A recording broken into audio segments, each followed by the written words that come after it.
Good morning, good afternoon, everyone. I am Tim Hollenden with eXp Realty and a co-founder of the Freedom Team at eXp, a 3,000 agent organization within eXp. And I'm so excited to have my dear friend Jeff Morrell on the show today. Good morning, Jeff. Good morning. Thanks for I having me guess on. it's morning where you are. It's afternoon here. It's Yeah, 12:02 it's in Mountain 10, Time. 10 o'clock here. Yeah. So you Sorry I got you up got so me out of early. bed for this one, Tim. Yeah. Awesome. Well, thanks for your time today. I really appreciate it. And so everybody knows this is my very first podcast on StreamYard. So if I screw up, I apologize in advance. Be nice, be You're easy good. on me. But You're good. You're good. Thanks for Jeff, having me on. Your first one. All these pardon- people you could have picked. All these people you could have picked, and you I picked me know. to be your first guest. Yep, absolutely. But obviously, you and I go back 4.5 years now since we Uh-huh. both joined EXP. Didn't know each other prior to that, but I love your story. If you would just kind of go back to as far as you want. You can go back to theater and Indiana, all that if you want, or you can All the start with back real in the estate. day. You've Yeah, got an no. exciting story, and I'm sure our viewers will be glad to see it and listen to it. Yeah, no, well, I appreciate it. And again, I appreciate you having me on. No, I think, my story, I think the underlying theme to my story is I've just never been afraid to try stuff. If I go back to, I'm back in Indiana where I was born and raised. And I went to Butler University, went to college there, had a track scholarship going to college. I was fast back in the day. I And can't still run a anymore. record holder, if I I, recall. I still hold my high school record. That's awesome. Yeah, there's a guy though. He's a freshman, and I saw this year he was like he missed my record by like 3/10 of a second or something. I'm like, okay, that's the guy's going to give. I could go back and I should go back and break his legs like the skating thing. So no, I'm kidding. But anyway, I hope he does it. It's been there for a long time. But no, went to Butler University my senior year. There's a film crew that comes to town, and they're filming the movie Hoosiers. Gene Hackman, Dennis Hopper, basketball movie, and they came to the radio TV department. I was doing TV news back there in Indianapolis, and my senior year is pretty loose, whatever. I was working there at the CBS station, and they came in and said, "Hey, the radio TV department, we're coming in, we're making this movie, we need help, a lot of crowd scenes. Here's the number. If you want to work with us, you're hired." And I'd always loved the movie since I was, whatever, 5 years old. I can go clear back thinking, and so anyway, about 10 of us, we jumped on it. I had time to do it. It was going to be fun, whatever. And so I worked on that movie. The assistant director on that movie, was like, "Hey, you guys have been great. We wrapped, we're done. You guys have been great. You ever want to come to California? I'll put you to work." Well, that went in one ear and out the other, to be honest. I mean, at the time, because I'm from Indiana, this is 1986. There's no internet, there's no cell phone. Like California from Indiana, small town Indiana, like that's another planet. Like, no, who does Wow. that? Goes and works in the film business. Well, it came down to it. We're graduating. A buddy of mine had friends in California, went out there for spring break. We come back from spring break. We're sitting in our first night class that night, and he had gone to California, and we just sat there and talked California for 3 hours, and we were like, we gotta go, we gotta go, we gotta go. I went back to my room after that class, and I called, the director from Hoosiers, and just, "Hey, were you serious? I mean, if we come out there, were you serious? Can we get work?" He's like, "Yeah, get out here. I'll put you to work." And so we graduated June 10th, 1986. I remember this. We got in the car. I had $800 to my name. I'm thinking, I'm rich. That's not even a down payment on an apartment in Yeah. California, even back then. Oh my goodness, that money went so fast. But we drive nonstop to California, three of us, and yeah. And I think back in the day, I remember like my dad was like, what's wrong with you? Like, what are you doing? Like, you're an idiot. Like, you just graduated from college, you go Mr. Hollywood now, going to go out Mr. Big Shot, whatever. But it just put a fire under me, that, and some of my high school friends that were just, I felt like just more in the box kind of thing. I've always been just out of the box, and so I'm like, if I don't do it now, I'll never do it. And so I went to California, and just to honestly, I think it put a fire into me to prove them wrong. Don't tell me I can't do something. And within 6 months, I was making $1,000 a day as an assistant director in the film business. And Wow. so worked in there for about 9-10 years. Lots of stories, lots of experiences, but met my wife actually at a church I started going to. Became a Christian in 1992. We got married. The church I was part of was growing, just a non-denominational Christian church out there. They asked us to come on staff. They needed help, and so I went from making $1,000 a day in the film business to making about $2,000 a month in ministry. And it wasn't about the money. Love working with people, and so did that for, I don't know, 7-8 years. We have two daughters. They were 4 and 1, and we decided it's time to make a move. We had no family in LA. We wanted to get the kids closer to grandparents, cousins, that kind of stuff, family. Well, my family's in Indiana. My wife's family was here in Colorado. We'd visited, Colorado, loved it. And so 1999, December, we moved to Colorado Springs. And my father-in-law was here. He's a real estate developer. Had no idea what I was going to do here when I got here. It was kind of just a leap of faith coming, but started working with him in real estate development. January 2002, got my license to do residential sales, and just kind of took off from there as far as that, got plugged into a really good coaching program. My first year, about 6 months into it, I went to a conference, Craig Proctor. So a lot of people listening to this maybe have heard of Craig. At the time, Craig was the #1 RE/MAX agent in the world out of Toronto, Canada.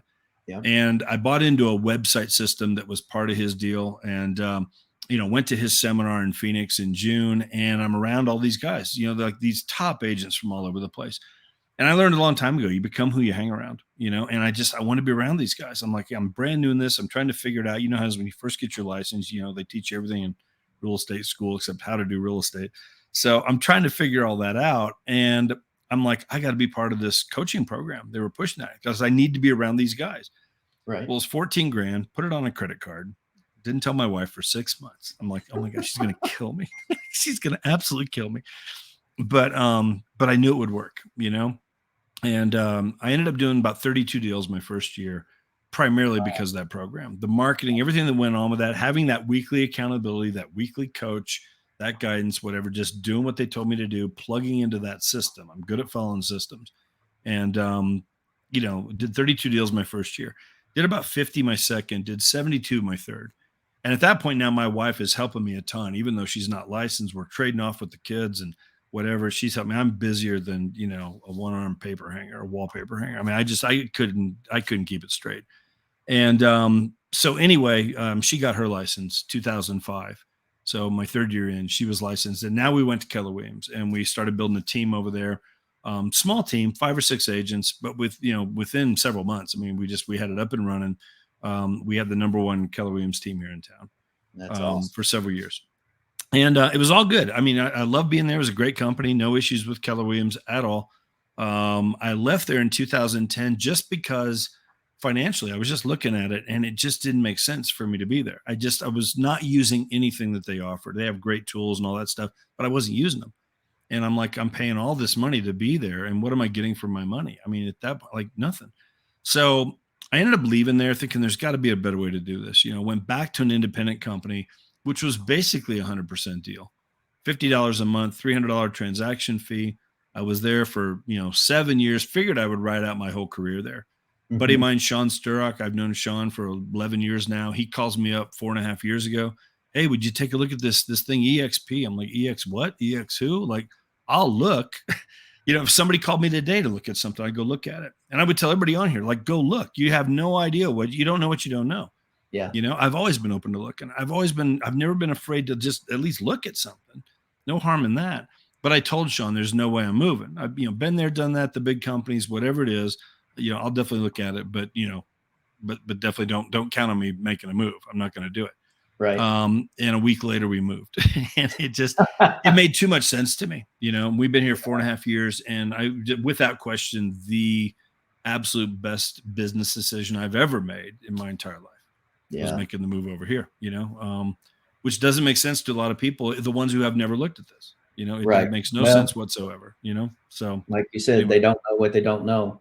Exactly. I was the same way. I was never leaving RE/MAX. 3-time diamond at RE/MAX, just loving life and similar story, but sorry about it. And we joined about the same time, really. I'm April of 2018. I think you were February, March? February 2018. Okay. So a couple months before I did.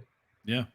So going back to your real estate journey, if you could change one thing as a new agent, what would that be? As a new agent, I think, I would have gotten out there quicker where the people are, like talk to more people. I mean, I learned that, especially in Craig's program. I mean, at first, the office that I was at to begin with, my broker that I went to work with, good friend of mine, him and his wife, I didn't interview anywhere. I just went straight to work with him. He kind of talked me into getting my license. Hey, you'd be great at this. So I went to work with him. He had bought a house downtown Colorado Springs, and that had turned it into an office. There's no signage out front. There was nobody knew it was an office. And again, I'm figuring it out. And he was great. I mean, he taught me a bunch of things there at the beginning, but I'm in the office every day. I was there for a few months. And I realized, like, wait a minute, like, what am I doing? Like nobody's ever kind of come walking into this office like, hey, I need a realtor, you know? Yeah. And I remember, being out one day, I was at a Starbucks and realized, took my laptop and went over there. Everything I was doing in the office, I could do out on my laptop. And so just being out there where the people are, and then, listening for conversations and just intentionally going up and introducing myself. I mean, it took a little nerve to do that, but once you do it a few times, like anything, it gets easier the more you do it. And so I found myself just landing at this Starbucks like every single day. The people behind the counter knew me. They've all got my cards. They know I'm in real estate. Hey, if you know anybody looking to buy or sell, man, I'm your guy. Whatever. And I would just meet these people. But I remember like sitting there and overhearing some, here's two moms and their kids, and the moms are drinking coffee and catching up. The kids are goofing around, whatever. And you'll hear these kind of conversations. Oh my God, if we don't get more space, I'm going to kill myself. Like, we're outgrowing our, go over, talk to those people. Hey, not trying to intrude. Don't mean to eavesdrop at all. I heard you guys talking about, you're running out of room. I get it. I've been there. Like, here's my business card. I'm a realtor. If I can help you in any way at all, or if you know anybody looking to make a move, man, I'd love to have the opportunity to at least talk to them, and by doing that right there, that's actually how I picked up my very first deal. It was from a Starbucks, from somebody I didn't know. I gave them a card. And that night I got a call from a guy in the military, him and his wife, and they're getting transferred out of here to a place in Utah, over in Salt Lake City, somewhere over there, military. And they needed somebody to sell their house. And so, I went in there. Yeah. So my first listing, which by the way, I put the sign in front of the wrong house. My first listing. That's oh my God. It was one of those cookie cutter neighborhoods. I remember it was like January, February. It was dark at like 5:30. I'm over there at 6, pounding the sign in the ground and whatever. And went up to the front door, knocked on the door, and this little Japanese lady opens the door, and I'm like, oh, excuse me, I'm so sorry, I'm at the wrong house. Like, oh gosh darn. Next door. So, anyway, live and learn. Glad I went to the door. Yeah, exactly. The husband leaves the next morning. Hey, honey, is there something we need to talk about? Are you selling the house? What is there something I don't know here? Anyway, but yeah. So did you start a team right away, or did you start as an individual agent originally? No, I was individual for my first 3 years. It was my 4th year in that when my wife got her license, she hired an assistant for us, which was a huge move, great move. And then from there, we started building the team. I think at the beginning, you don't know what you're doing. I mean, you're trying to figure it all out. I wasn't ready for that, but yes, we started building the team in year 4. Did she put the assistant on a credit card too and not tell you about it for months? She didn't tell me about it. It may. I thought seriously, I remember when she told me, like, hey, I ran an ad for, I'm like, you did what? Like, oh my God, what, $2,000 a month or whatever it's going to be and whatever. And I'm starting thinking like, oh no. But again, best thing we ever did. Yeah. And that was the other thing too. I think eventually for people, at first you can do everything, you can handle everything. And, I remember, we're sending out newsletters back in the day, and we'd have an assembly line on our dining room table, with the kids involved and, whatever. This one's folding it. This one's putting it in the envelope. Yeah. My wife's writing on it, handwriting, because she's got good writing. She's writing out the addresses, and I'm licking them, stamping them, whatever, putting them in the box, just keeping the thing moving. And that's how we did it back in the day. Well, then I realized, like, okay, like, how much are you worth? I learned that from Craig Proctor. It's like, there's certain things, like if you can't change the outcome, you can hire somebody to probably take that. And it might be a $10, $12, $15 an hour job. And that's somebody you can hire somebody for, because your time is worth so much more. I remember at one of the conferences, and just to share this, Brian Moses, who's actually now part of eXp, big coach. He was like number 1, number 2 Coldwell Banker for years. I mean, just did some big stuff at Coldwell Banker. And, but he was kind of Craig's right-hand guy. And I remember, him telling the story how it was a Saturday and Craig had called him, and Brian's not available because he's out mowing the yard. He comes in a couple hours later, and Craig, he calls Craig back, like, Brian, what are you doing? He's like, like, it's the weekend, this is great time with your kids, with your boys, with your family. Why are you mowing the yard?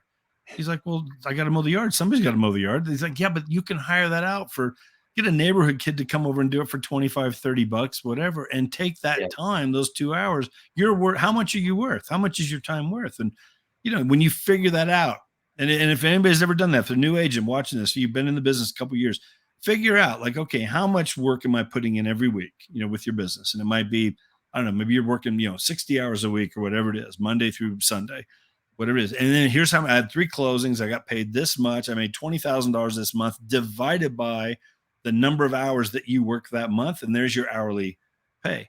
And it's probably more than $10 or $15 an hour. You get up to a point where it's $100, $200, $300 an hour. Is it worth my time to, take 2 hours and mow my yard when I could hire that out and get time with my family, which is way more important, and Right. certain things you can do, and you can start delegating things in your business with an assistant like that. And Yeah. that's huge, when I learned that. So yeah, my wife did that all without me knowing. And at first I'm like, oh my God, you did what? And it was the best thing we Paybacks ever were did. hell, wasn't it? Yeah. It's funny, Exactly. you talk about the kids at the dining room table and all that similar experience. My kids used to help me on the 4th of July weekend and all the major, Memorial Day, Labor Day. We'd put those flags on those sticks, and then we'd ride Sure. around the neighborhood and stick them in all the mailboxes and Business card on there, whatever. delivered refrigerator magnet calendars to the neighborhoods that we used to market in, geo farming. And Sure. back to the assistant though, I coached with Tom Ferry's organization. And Tom used to always say, Tim, if you don't have an assistant, you are one. And that struck me. And Yeah. I tell you, same experience with me. And one of the best decisions I made in my real estate career was go ahead and hire an assistant. And it scared me to death. 25, 30, 35,000. I don't even remember what it was way back then, 20 years ago. But my business doubled the very next year. Absolutely. It frees you up, Yeah. For our viewers out there, if you're thinking about that, and if you do it, just make sure you replace your personal time with other money-making activities. Yeah. I got to be belly to belly with buyers, with sellers, negotiating contracts, don't hang on to some of those things, or don't just take the rest of your free time off that you've just saved by hiring an assistant. You've got to put that free time back to sales use. But absolutely. And I think if I could add one thing, I think it is important somehow in there, definitely. And again, early on, I think it's out of balance. It's going to be out of balance, especially at the beginning. You're building a business, and you've got to put in the sacrifice and the hours, and you got to have the discipline to do that. I do see that with a lot of agents. There's that mistake where, I think, I'm my own boss. I can set my own schedule. Here's why we, so many people get into real estate. I can run my life and all that kind of stuff. Well, next thing you know, it's like, sleep until 10. Get up, have breakfast, I don't know, catch up on scrolling through Facebook and social media and all this stuff. Next thing you know, it's 11. Now I'm got to go to the gym, got to get my workout in, come back and, now, and take a shower, clean up. Now it's 12:30. I got to have lunch. It's lunchtime. Got to have my lunch. And next thing you know, it's like 1 o'clock, 1:30 before you even start your day. Yeah. And then it's like, 4 o'clock, whatever. I'm meeting some friends for happy hour, whatever, about 4:30, I got to take off for that. And then, now it's dinner time, and now I'm going to go hang out, and go to a movie. Yeah. So I put it, and now you wonder why your business isn't working. No. It's going to be out of balance at first. I mean, you got to do that at the beginning, especially. You really do. But I think too, it's important as you start building that, and let's say you hire an assistant, and then if you start building a team and different things, at some point, make sure along the way, if you have kids, if you're married, like, don't sacrifice all that at the end of it all. And I see that so much in this business. I made that mistake early on. My wife and kids paid a price, at times. And if I could go back and change anything, I would make sure that I really truly had them probably as more of a priority back in the day. I mean, they were very understanding, were very gracious about it, whatever, but there's definitely some times there where it's like, wow, it was out of whack, not in a good way. I would get more time with my kids. I remember some Sunday afternoons, I'm in the park with the kids. I'm trying to take that day off, or just at least some time, and the phone rings, and you don't answer it because I'm playing in the park with my kids. Wait a minute. Yeah. Hold it on. rings again. Yeah. And it'll ring again and ring again. All of a sudden 3 rings in a row or something, same number. It's like, oh my gosh, so I answered it. And sure enough, and I've had that happen where it's a buyer and they're sitting out in front of a house and they want to see it right now. Well, I'm in the park with my kids, whatever. I could definitely meet you there tomorrow, or, you wrestle with that. Like, that could be a $20,000 afternoon with your kids. They might have a house to sell. They might, I mean, who knows what that could turn into? And you wrestle with that. And I think it's just, Mhm. it's a hard thing about this business, but I remember eventually building a team thinking I would get more leverage. And I did to a degree, but not to what I was hoping it would be by any Right. means. I Yeah, got I did busier than the same ever. thing. Yeah. And we've kind of talked all around it, and you may have already answered the question before I even ask it, but was that the most difficult part of being a solo agent is just that work-life balance, that family, and, being on the beach and you got your laptop, not really present. What Absolutely. was the decision that took you from independent agent to a team leader? Well, and again, my third year, 72 deals. My wife was helping me again, but she's not licensed. She was probably doing things she shouldn't be doing. I mean, I was having to send her out to, she's unlocking a house for the inspector, and I'm on my way following up behind. And she was helping me a ton. I mean, and doing some different things. So she got licensed, but yeah, that third year, I mean, it was more than I could handle.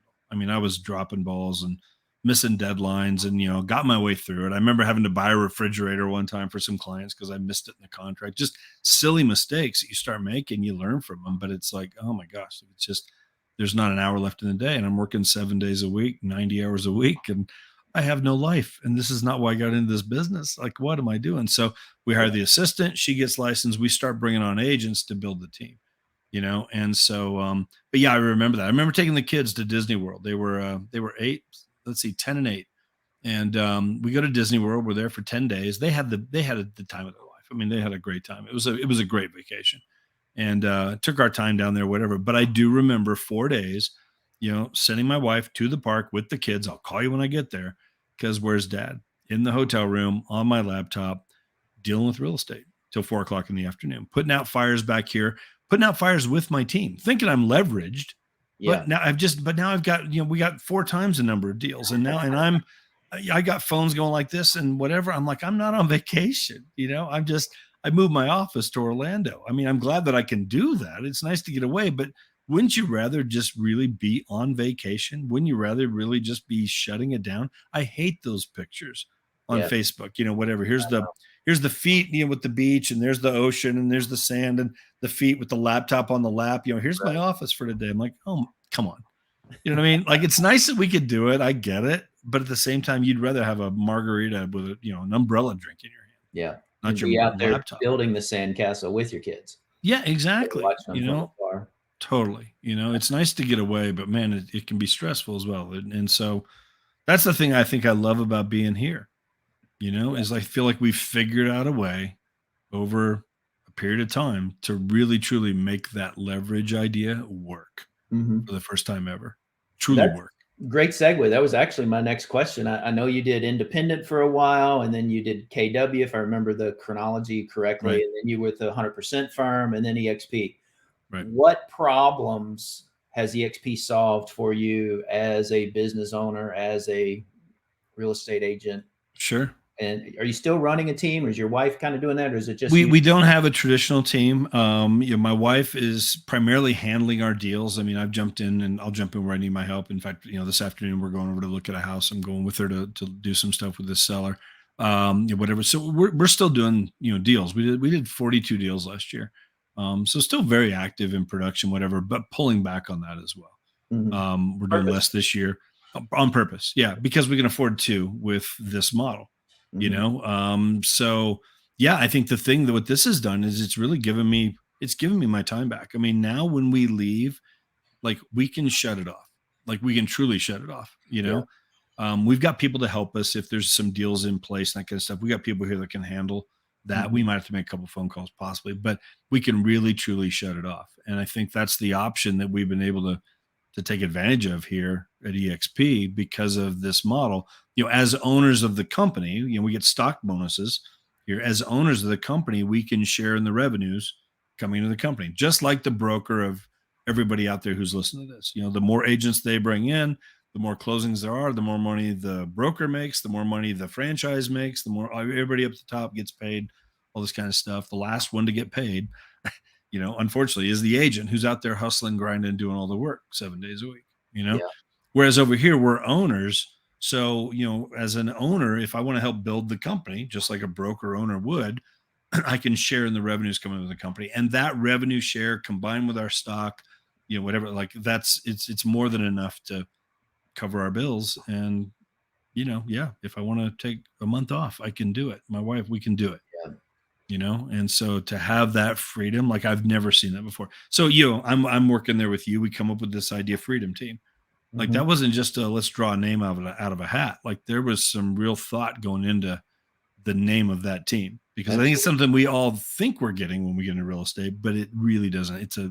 That's a mirage out there in the desert. It's not really there in this Right. business. And I think with what we're doing here at EXP, and we're helping people really truly find freedom, like real freedom, time freedom, money freedom, freedom to go where you want, live where you want, Yeah. and Location still freedom.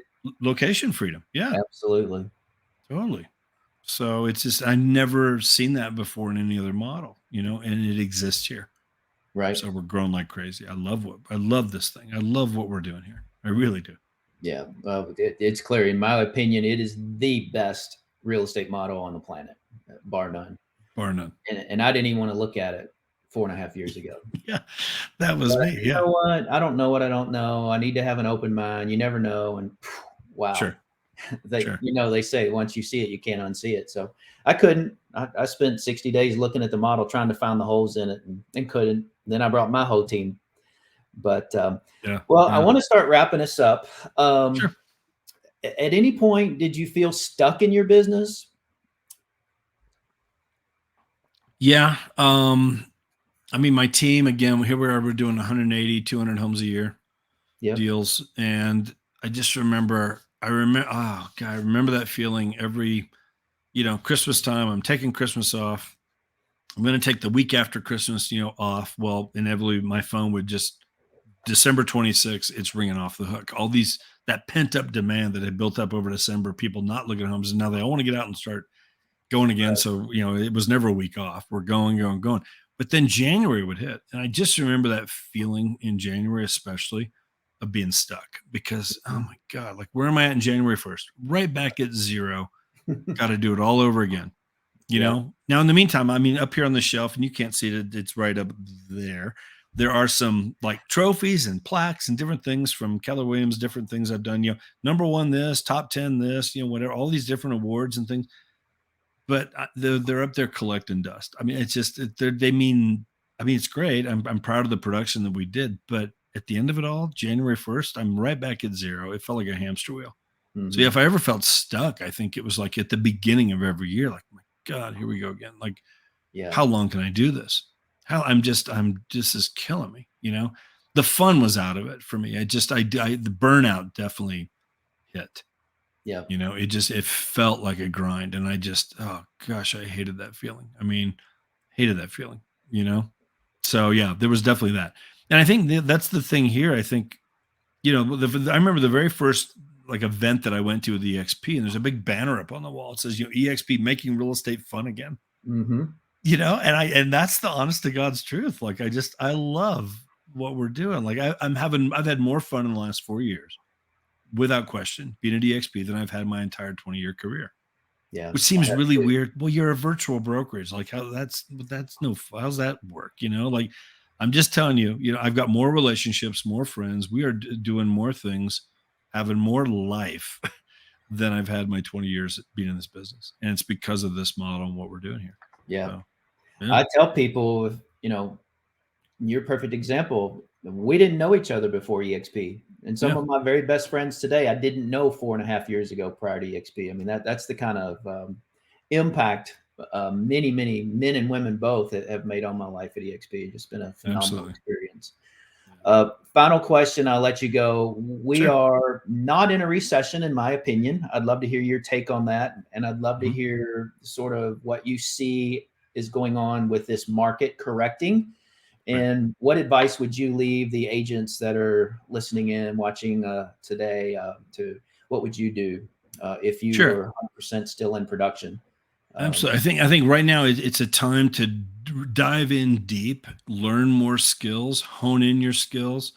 as much education as you possibly can. I think the newer agents from the last couple of years, it's like, don't panic. Like, I feel, you look at our numbers, we're kind of like, for us here in Colorado Springs, we're kind of back at around like the 2015, 2016 numbers, Hmm. which were decent years in real estate. They were good years, Yeah.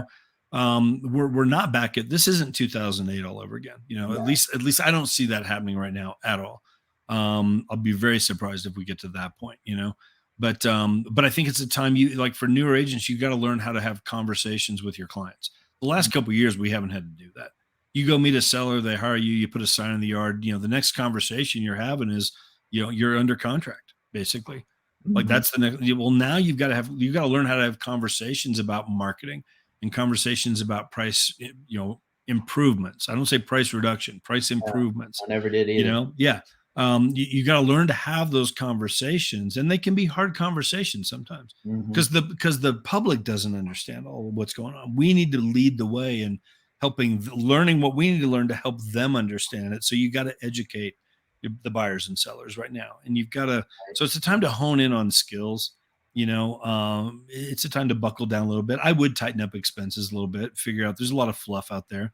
Hmm. It's real easy to all of a sudden look at your monthly bills going out. Here's these automated things that are going out, $25 here and $40 here and $100 for this and that. And it's all these different systems and tools and things and whatever. And there's some that are really good. And there's some you're like, what the heck is this? I haven't used this in 6 months. Well, knock Yeah. that one out. You don't need Right. that $30 a month thing. They all add up after a while.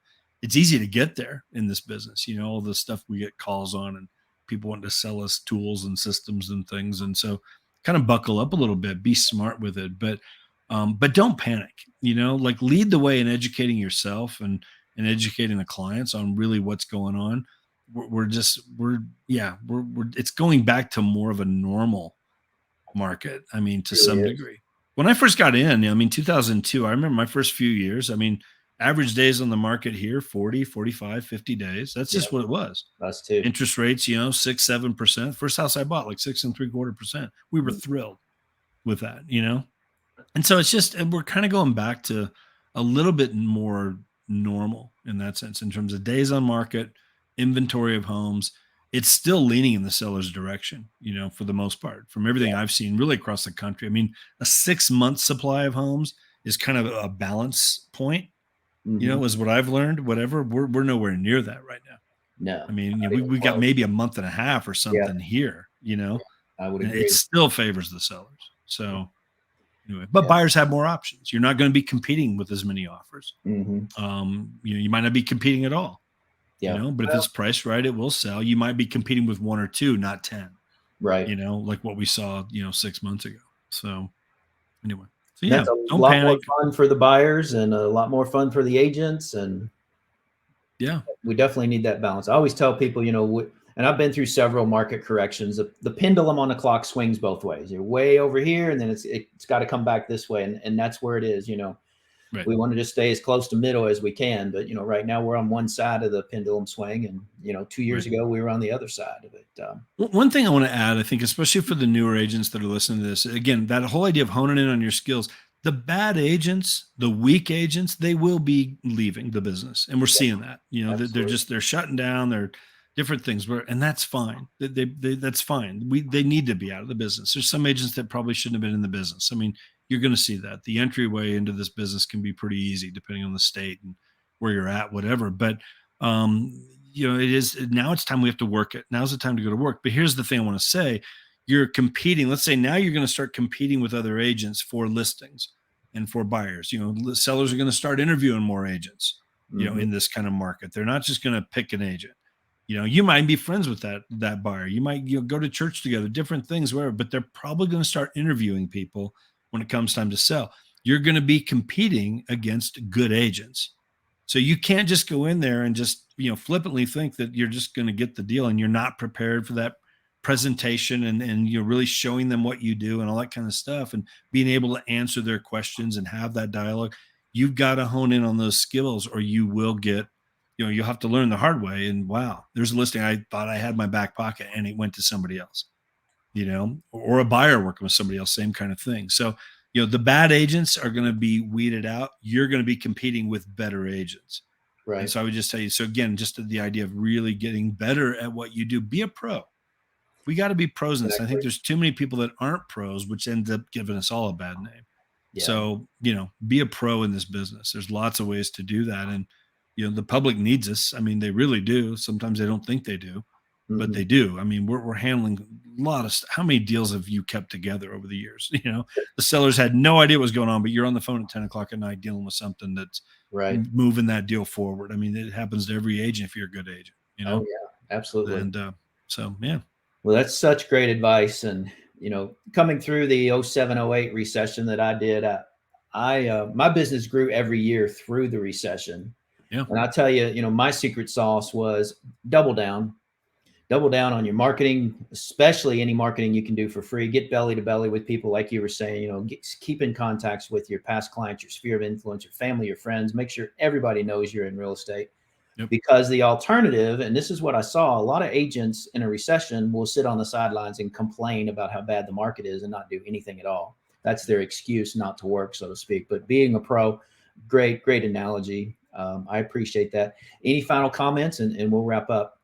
No, I I appreciate you being here. I would just tell anybody out there that's, seeing this. I know you're hearing about eXp. If you haven't actually sat down and seen a presentation, if you haven't had that presentation personalized for you with your business, your numbers, the way you run things, like whatever, like get that done, get to the right person. Even if you saw it before and you watched a 10-minute video online or something, or somebody reached out to you, there's people out there doing it wrong, unfortunately. I mean, and there's a lot of hearsay out there, and I get it. There's all these companies that are losing business, losing agents, that kind of stuff in this market, especially. And there's a lot of stuff out there, misinformation out there. I would just tell, anybody on here, if you know Tim and you haven't seen eXp, call Tim, get a hold of Tim. Tim, just show me how this works.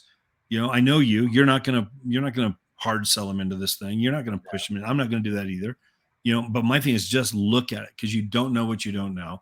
Look at it, really, truly evaluate it for yourself, and then make a decision. If it's for me, great. If it's not for you, great. At least you know what you're saying no to, because right now there's a lot of people that they don't know what they're saying no to. Yeah. They're just going on what they've heard somebody else say, or, well, this guy was there and he left, and, whatever. And so I'm not going to go. I mean, just, I don't need, it's going to happen all the time, whatever, different things. Go look at it for yourself. Let Tim or I evaluate it with you and for you, help give you the right information so you can just make a wise decision for yourself, whatever that is. We're good with whatever it is, but you owe it to yourself, you owe it to your family, you owe it to your team, you owe it to your brokerage if you're an independent broker to look at this. I mean, 450, something like that, independent brokers in the last year that have moved over here. There's a reason why, lots of reasons why. Yeah, lots of reasons. Yeah, you need to at least look and see why, because your agents are going to see it if you're an independent broker, and it's like, if it's a better fit for them, some of them will leave. I mean, loyalty will go a little bit, but it's not going to get them set up for the rest of their lives. Loyalty, so you got to really be open to looking at this and just seeing what's right for you and your team and your company. So, well, if nothing else, the independent broker should look at it so they know what they're up against. In all sincerity. But listen, Jeff, thank you so much. You're a dear friend. I appreciate you so much. I appreciate your time today. To our viewers out there, Jeff and his wife, Lane, Colorado Springs, Colorado market. Give us your cell number if anybody needs a referral partner in that market. Yeah, for sure. That'd be awesome. And you to benefit from that. Yeah, sure. So my number is 719-321-0335. My wife, Lane, her number is 719-499-9394. So yeah, feel free to give us a call. We'd love to help you out however we can. So.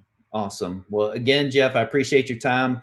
Jeff Morrell, I'm Tim Hollenden. We're both co-founding partners of the Freedom Team at eXp Realty, a 3,000 member organization inside eXp. Appreciate your time today, and thanks again.